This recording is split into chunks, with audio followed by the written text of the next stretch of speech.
김성태 전 쌍방울그룹 회장의 대북 송금 사건 전반을 재수하는 특검 법안 이것도 발의가 되지 않았습니까? 예. 이건 뭐 이것대로 해야 되는 문제니까 예. 어떤 내용이 담겨 있는 겁니까?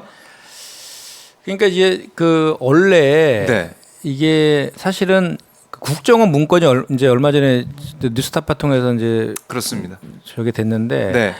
국정원 문건을 기초로 해가지고 이것이 그 이제 경기도의 스마트팜 사업에 대한 대납이다. 네. 500만 불은 그 300만 불은 이재명 당시 도지사의 방북 비용 대가다.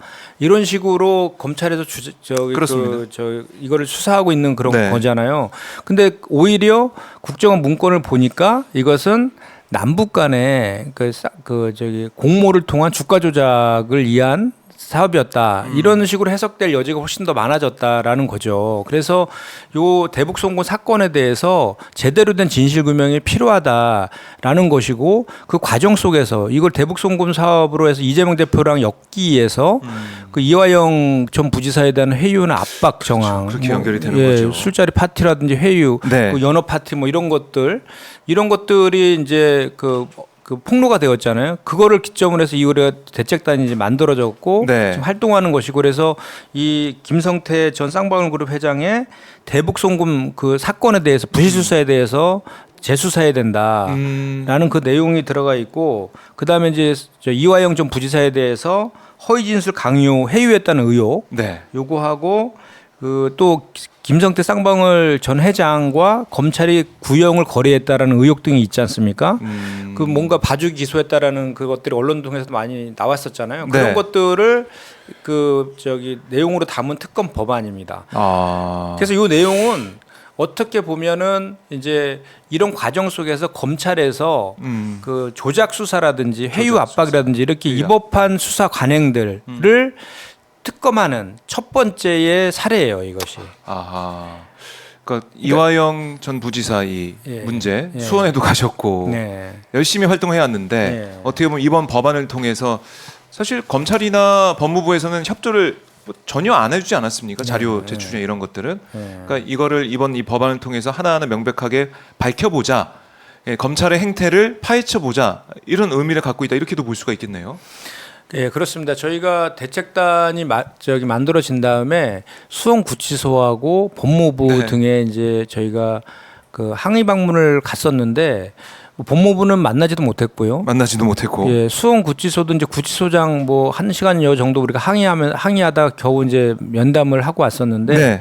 그때 우리가 확인된 내용들에 대해서는 저희가 이제 법무부를 통해서 이제 그 회유 협박한 그 관련된 것을 확인할 수 있는 자료들을 요청했음에도 불구하고 전혀 저희한테 제출을 하지 않고 있어서 그거에 대해서 이제 그 찾아갔던 거거든요. 네. 그런데 가서 확인해 본 결과는 검찰한테는 다 그 자료 제출을 자료를 제출했고 검찰은 갖고 있는데 우리 국회한테 전혀 주지도 않고 재판부에서 자료 제출 명령을 했음에도 불구하고 법원에도 제출하지 않고 있는 그런 상황이었더라고요. 예. 그러면 이것은 그래서 우리가 문제 제기를 하면은 검찰에서는 네. 그 자료를 다 갖고 있으니까 그 자료 중에 본인들만 유리한 것들만 일부만 발췌해갖고 언론을 통해서 발표한다는 이런 식으로 계속 되니까 의혹들이 점점 더 규명은 되지 않고 커지고 있는 거잖아요. 네. 그런 거에 대한 것을 우리가 밝히려고 하는 것이 이 대책단의 이제 목적이죠. 근데 국민의힘에서는 계속 이래요. 특검 얘기, 특검 법안 뭐 발의했다 이런 얘기가 나오게 되면 뭐 김건희 여사 특검법, 종합특검법도 발의가 된 상황인데 여기에 대해서 아니 무슨 특검 만능주의냐. 수사기관 수사하는 건 보고해야지 또 최혜병 특검법 관련해서도 네. 수사기관 수사하는 걸 보고 특검을 하는 게 맞지 않느냐. 이렇게 얘기하는 주장 계속 나오고 있습니다. 그러니까 이 건 관련해서 이제 수사를 제대로 이렇게 이루어졌다라고 하면 그 특검 얘기가 나올 리가 없잖아요. 그러니까 네. 이 건 같은 경우는 대북 송금건 같은 경우만 다시 이렇게 살펴보면은, 네. 그러니까 그 사건을 수사하는 것도 중요하지만 그 수사가 사건이 제대로 수사되는 것도 중요하고 그것이 재판을 통해서 우리는 헌법상 무죄 추정의 원칙이 있잖아요. 무기 대등의 원칙에서 재판을 통해서 그 시시비비가 가려져야 되는 절차잖아요. 그런데 수사 단계에서 조작 수사라든지 네. 회유 압박이 있더라고 하면 이미 그 공소 자체가 기소 자체가 잘못된 거잖아요. 그런 잘못된 수사 방식 네. 그거에 대해서는 바로 반드시 이것은 무슨 대부송금권뿐만 아니라 모든 네. 사건에 있어서 바로 잡아야 될 필요가 있는 거잖아요.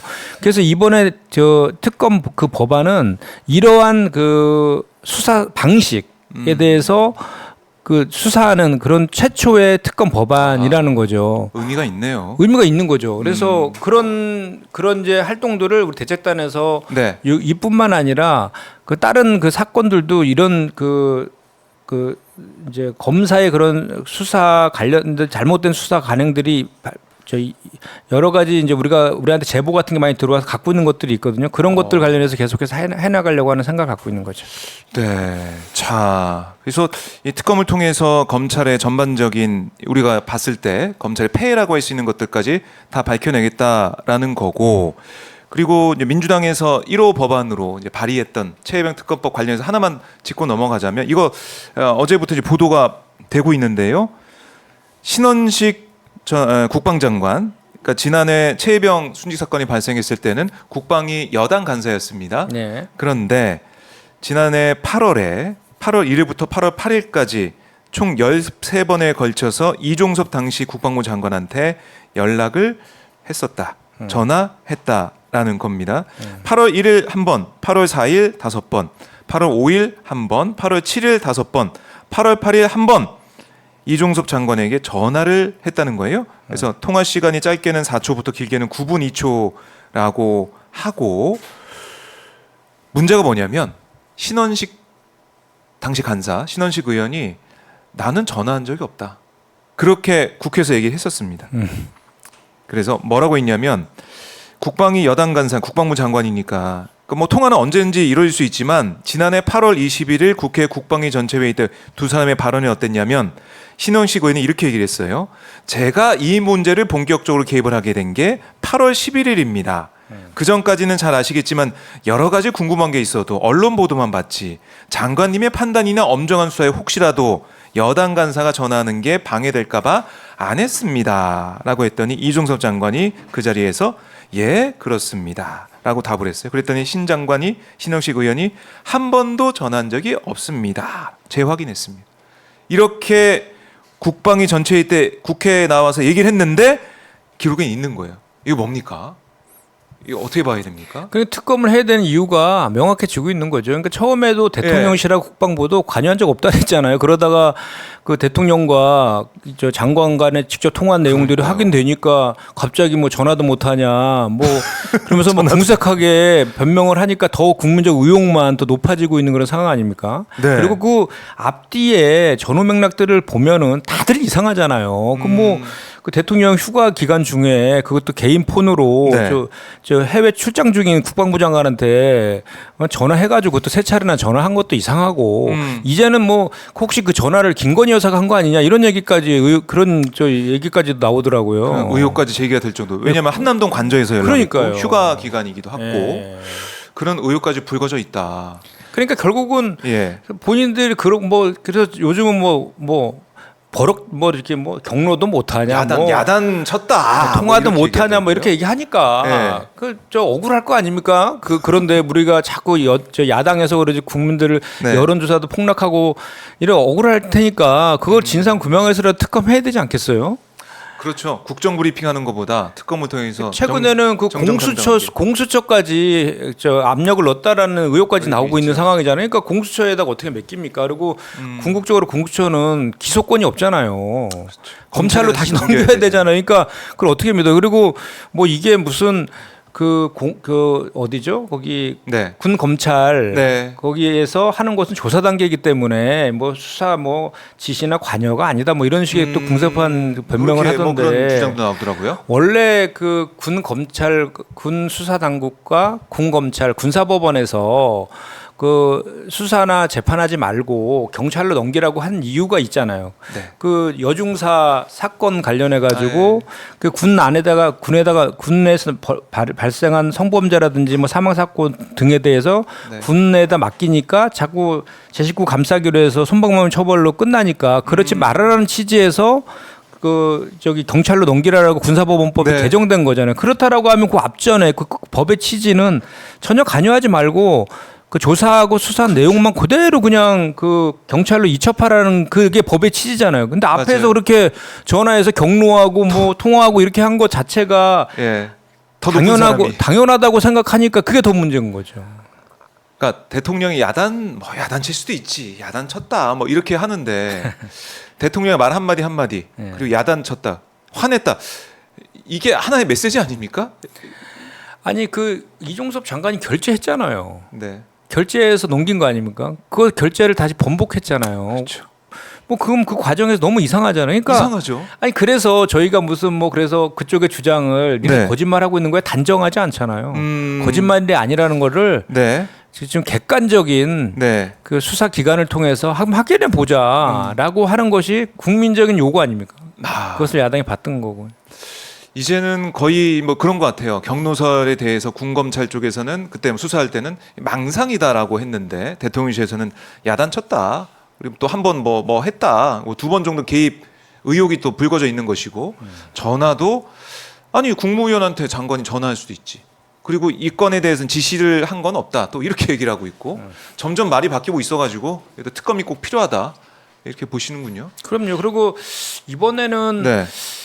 통과될 가능성도 저는 상당히 있다라고 예측을 좀 해요. 왜냐하면 이제 범야권이 192석은 지금 최혜병 특검법에 찬성하고 있기 때문에 네. 8석 정도가 이제 국민의힘에서 동의하면 되는 거 나올까요? 아닙니까? 근데 8석이. 일단 뭐 아니면 하나가 됐다고 하잖아요. 김재섭 의원은 찬성한다고 했으니까 김재섭 의원. 저기 그 안철수 의원도 안철수 의원 있죠. 한다고 예, 했으니까 예. 일단 6명 남은 거 아니겠습니까? 6명. 근데 이 무기명 투표니까 네. 무기명 투표가 워낙 국민적 의혹이 높은 그런 상황이고 음. 지금 또 이제 그 당대표 선거도 조만간 이제 시행이 되잖아요. 실시되잖아요. 네. 그러면 아무래도 이제 지금 출마 후보자로 거론되는 사람들 중에는 그런 저 윤석열 정부의 국정 기조대로 갔다가는 여당도 폭망한다. 이런 기조 생각도 하는 분들도 있기 때문에 8명. 그런 정도 나오지 않을까라는 기대를 해봅니다. 기대를. 아, 근데 거기서 이 워크숍 가가지고 대통령이 이 캔맥주 이제 종이컵에 막 따라주고 건배하고 그 맥주 축하주 함께 마시고 이런 분위기 보면은 8석 확보하기가 쉽지 않다 이런 생각도 드네요. 이 대통령의 그립감이 네. 작용하고 있는데 뭐 이게 그립감을 어떻게 이렇게 만드냐 뭐 일각에서는 캐비넷을 뭐 열었다 닫았다 이런 얘기도 있고 여러 가지 얘기가 다 나온 거 아니겠습니까? 그래서 참 어떻게 될지는 알 수가 없지만 국민들의 민심을 따른다면 뭐 8석이 문제가 아니죠. 그럼요. 뭐 국민의힘 전체 또 당론 찬성해가지고 정말 이거는 명명백백하게 밝히십시다. 진상규명 합시다. 이게 국민들의 목소리를 받아들인 거 아니겠습니까? 그러니까 제가 이렇게 우리가 주말마다 이제 2주 연속 집회를 네. 했잖아요. 그때 야 7당이랑 같이 시민사회단체랑도 했고 네. 또 우리 당 자체적으로도 하고 막 그랬는데 거기에 보면 이제 헌병대가 아니라 해병대 예. 전우회라든지 아유, 해병 빨간 출신 티셔츠 입고 국민들께서 나오셔가지고 발언도 하시고 막 이렇게 네. 적극적으로 참여를 하고 계시거든요. 그래서 이 건 관련해서는 정말 그 어떻게 보면 보수의 아킬레스건 영린을 건드렸다라는 측면도 있는 것 같아요. 왜냐하면 이게 사실 무슨 진보와 보수의 문제입니까? 이게 좌우의 문제입니까? 그냥 한 그 병사의 네. 그 순직 대한민국 청년의 순직 안타까운 그거에 죽음. 대해서 진상 규명하고 책임자 처벌하자라는 그 당연한 상식적인 그 요구에 대해서 왜 이렇게 이유가 많습니까? 하면 될 것을.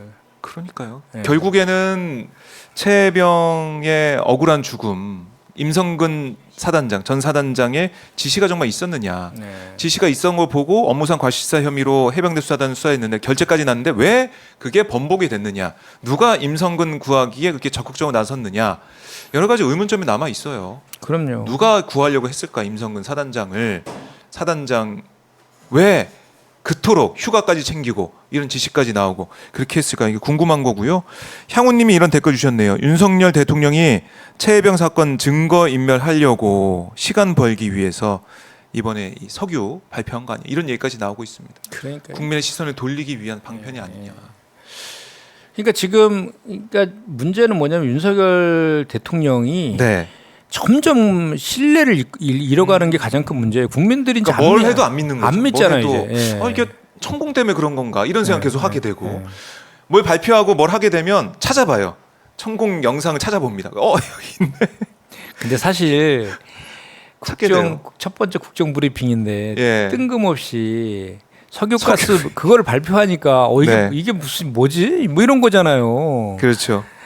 그거 말고도 지금 할 게 산더미처럼 쌓여 있는데 그래서 참 우리 국민들이 너무나 힘들고 불행하다 이런 말씀을 하시는 거고